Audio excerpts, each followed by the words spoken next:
Hello વિદ્યાર્થી મિત્રો, last લેક્ચરમાં આપણે યાંત્રિક કલાકની દરની ગણતરી કરતું પત્રક બતાવ્યું. ત્યારે આપણે જોયું હતું કે આપણે જે પત્રક બનાવીએ છીએ એમાં સૌથી પહેલાં આપણે શું કરીએ છીએ, યાંત્રિક કલાક દરની ગણતરી દર્શાવતું પત્રક અને બ્રેકેટમાં ખાસ કલાકો લખીએ છીએ. એટલે કુલ ખર્ચ ભાગ્યા કલાકો કરીને આપણે કલાક દીઠ ખર્ચ મેળવતા હોઈએ છીએ. પણ જ્યારે સમમાં કલાકો જ ના આપ્યા હોય ત્યારે આપણે પહેલે કલાકો શોધવા પડે. એ ટાઈપના સમ આ લેક્ચરમાં લેશું. દાખલા નંબર 11 લઈએ છીએ. નીચેની વિગતો પરથી યાંત્રિક કલાક દર શોધો. શોધવાનું તો યાંત્રિક કલાક દર જ છે, પણ કલાકો આપ્યા ન હોય તો શું કરવું. યંત્ર નંબર 303ની કિંમત આપી છે 1,60,000. ઉપયોગી જિંદગી 17 વર્ષ, જે દરમિયાન મરામતના ખર્ચા 9,435. આ ભંગાર કિંમત નથી, ખાસ યાદ રાખજો. મરામત ખર્ચ છે એટલે ચલિત ખર્ચમાં લેવાશે. છેવટની ભંગાર કિંમત આપી છે 18,475.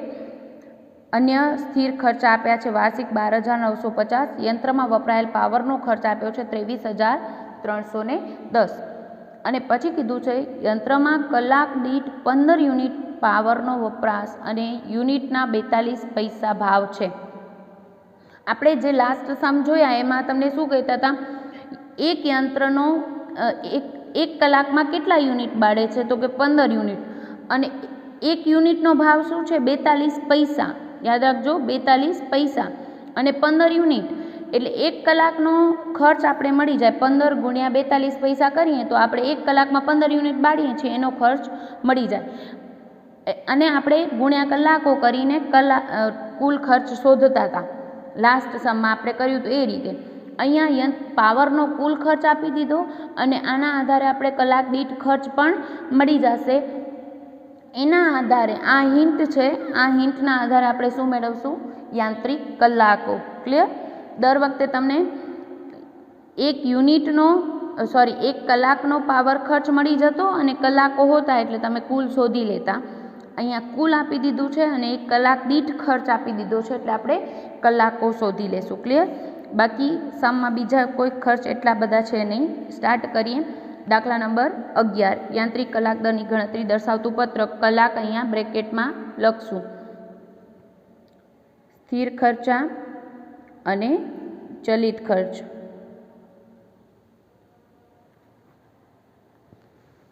આપણે ઘસારો આપ્યો છે. ઘસારો કયો ખર્ચ છે? ચલિત ખર્ચ છે એટલે લખશું ચલિત ખર્ચમાં ઘસારો.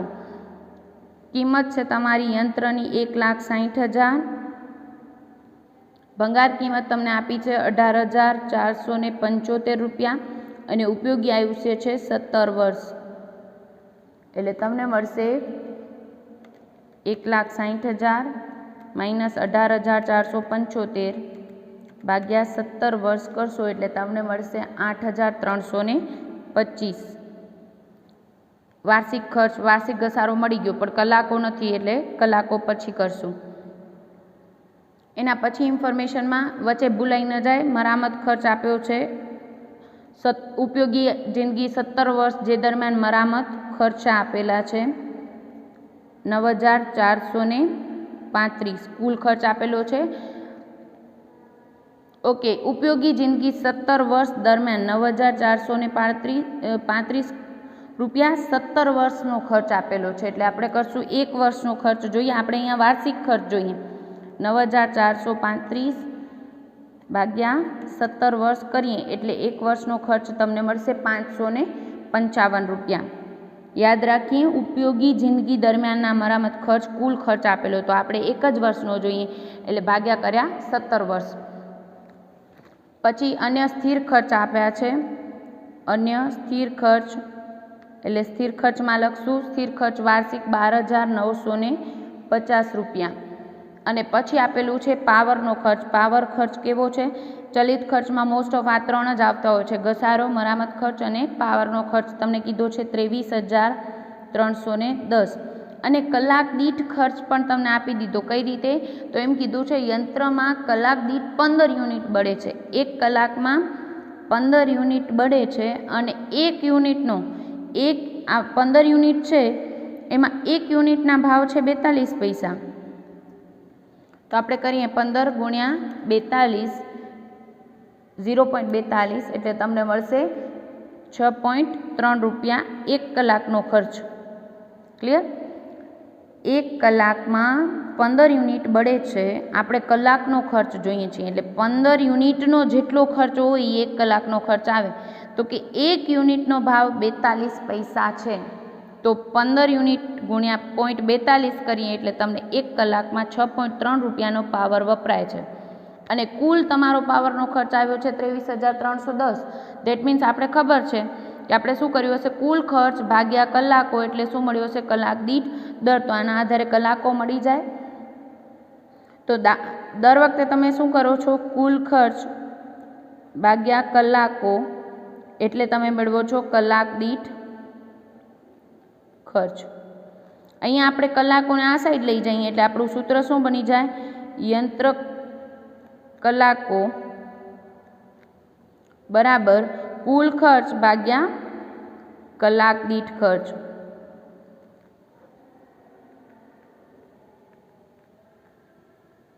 દર વખતના સૂત્રમાં પણ તમે કિંમતો મૂકીને ડાયરેક્ટ કરશો તો બી ચાલે, પણ આપણે યંત્ર કલાકો જોઈએ છે એટલે આપણે કર્યો કુલ ખર્ચ કેટલો છે 23,310 ભાગ્યા કલાક દીઠ ખર્ચ કેટલો છે 6.3 એટલે તમને મળશે 23,310 ભાગ્યા 6.3 કરશો તો તમને મળી જશે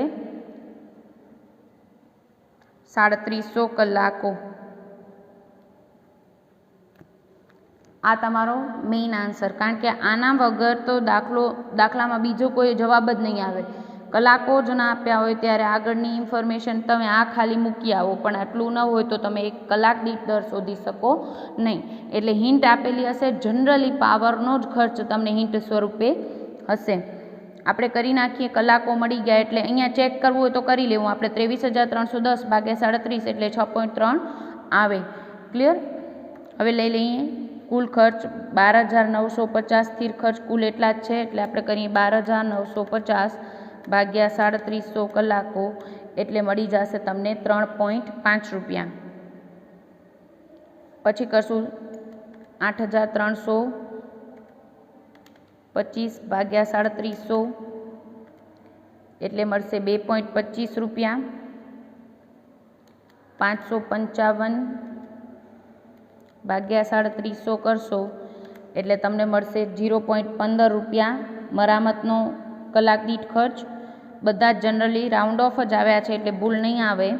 તમે અહીંયાથી ટોટલ કરશો તો પણ જનરલી આપણે શું કરવાનું છે, કુલની કોલમનું ટોટલ 12,950 પ્લસ 8,325 પ્લસ 555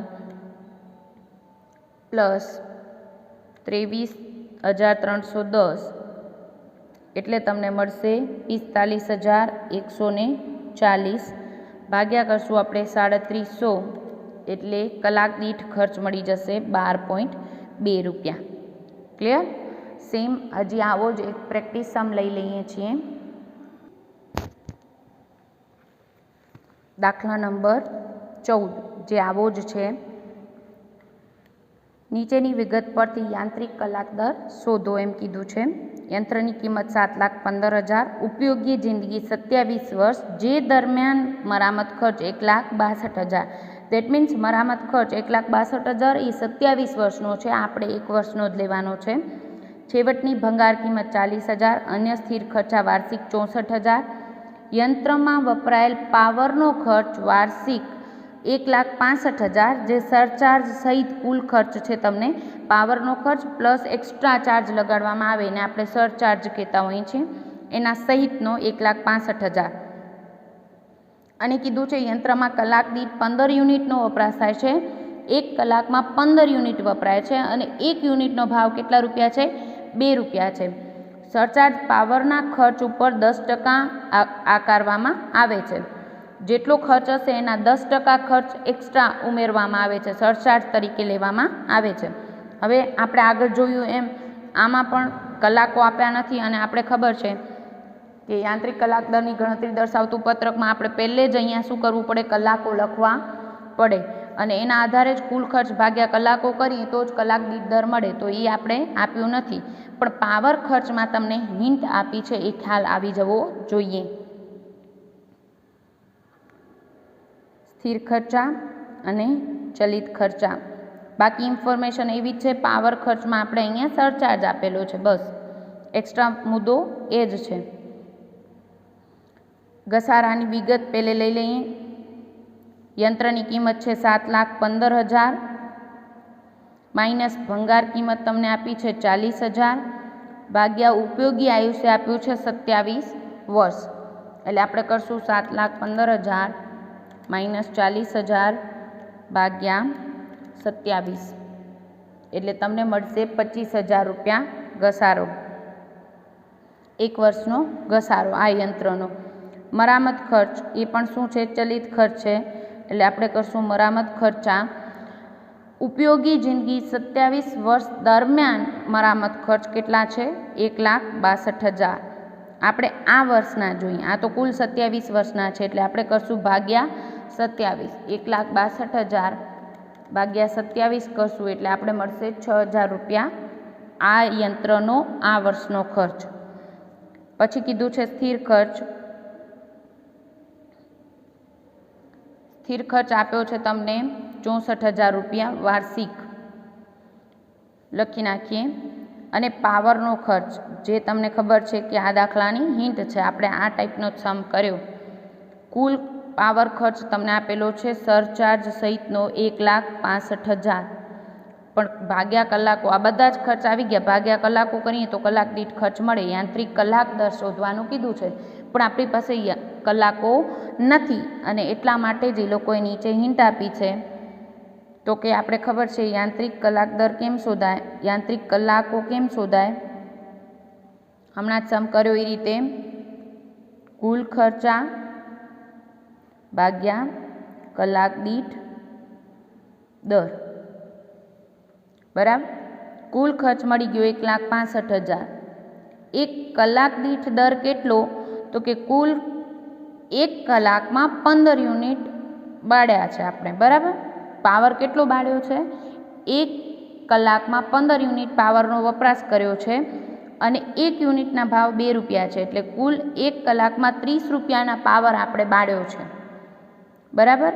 પ્લસ જેટલો પાવરનો ખર્ચ આવશે એના 10% આપણે સરચાર્જ આપવો પડે છે, એટલે 30ના 10% કેટલા થાય? 3 રૂપિયા સરચાર્જ આપશો, એટલે એક કલાકમાં આપણે 33 રૂપિયા પાવરનો ખર્ચ થશે. યાદ રાખીએ, અહીંયા જ વિદ્યાર્થીઓ મિસ્ટેક કરતા હોય છે. દરેક દાખલા આના ઉપર નિર્ભર છે, પાવરમાં જ ભૂલ થતી હોય છે, એટલે ધ્યાન રાખશું. આપણે અહીંયા 1 કલાકનો ખર્ચ જોઈએ છે, બરાબર. 1 કલાકનો ખર્ચ જોઈએ છે, પણ 1 કલાકમાં તમને કીધું છે 15 યુનિટ બાળવામાં આવે છે. હવે 15 યુનિટ 1 કલાકમાં બાળ્યા, 1 યુનિટના 2 રૂપિયા, તો કુલ 1 કલાકમાં આપણે 15 ગુણ્યા 2 30 રૂપિયાનો પાવર બાળ્યો છે. અને આ દાખલામાં સરચાર્જ છે એટલે એડ કરશું, પણ નહીં હોય તો નહીં એડ કરીએ. દરેક દાખલામાં નહીં હોય મોસ્ટ ઓફ. અહીંયા કીધું છે કે જેટલો પાવર ખર્ચ થાય એના 10% સરચાર્જ લેવામાં આવે છે, તો 30ના 10% 3 રૂપિયા, એટલે કુલ પાવર ખર્ચ કેટલો થયો 1 કલાકનો? 33 રૂપિયા. કરી નાખીએ. 1,65,000 ભાગ્યા તમે કરશો 33, એટલે તમને મળશે 5,000 કલાકો. આ તમારા દાખલાની મેઇન વિગત છે, એટલે આ મિસિંગ હોય તો ઘણી બધી ગણતરી અટકી જાય. તમે કરશો અહીંયા લખી જ નાખશો ઉપર 5,000 કલાકો. 1,65,000 ભાગ્યા 5,000 કરીએ એટલે 33 મળે પણ છે. બધી જ ઇન્ફોર્મેશન આવી ગઈ. કરી નાખીએ ટોટલ. 64,000 ભાગ્યા 5,000 કરીએ એટલે મળશે 12.8 રૂપિયા.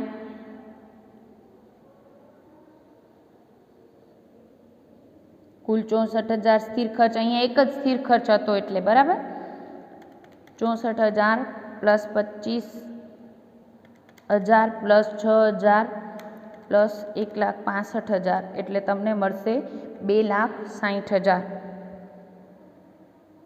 ઓકે, અહીંયા બાકી રહી ગયું છે એટલે કરી નાખીએ, પણ 2,60,000 ભાગ્યા 5,000 કરી નાખીએ એટલે કુલ મળી જશે 52 રૂપિયા. સાથે સાથે અહીંયા બાકી છે, કમ્પ્લીટ કરીએ. 25,000 ભાગ્યા 5,000 કલાકો એટલે 5 રૂપિયા, અને 6,000 ભાગ્યા 5,000 કલાકો એટલે 1.2 રૂપિયા. અને આનું ટોટલ પણ 12.8 પ્લસ 5 પ્લસ 1.2 પ્લસ 33 એટલે 52 થવું જ જોઈએ. અહીંયા પોઈન્ટમાં એક જ છે ને, જે નજીક એટલા જ હતા, રાઉન્ડ ઓફ જ હતા. આપણે રાઉન્ડ ઓફ કર્યા નથી એટલે ભૂલ નહીં આવે. ક્લિયર? અથવા રાઉન્ડ ઓફ કર્યા હોય તો તમારે કુલ ભાગ્યા કરીને અહીંયા લખવું. Thank you.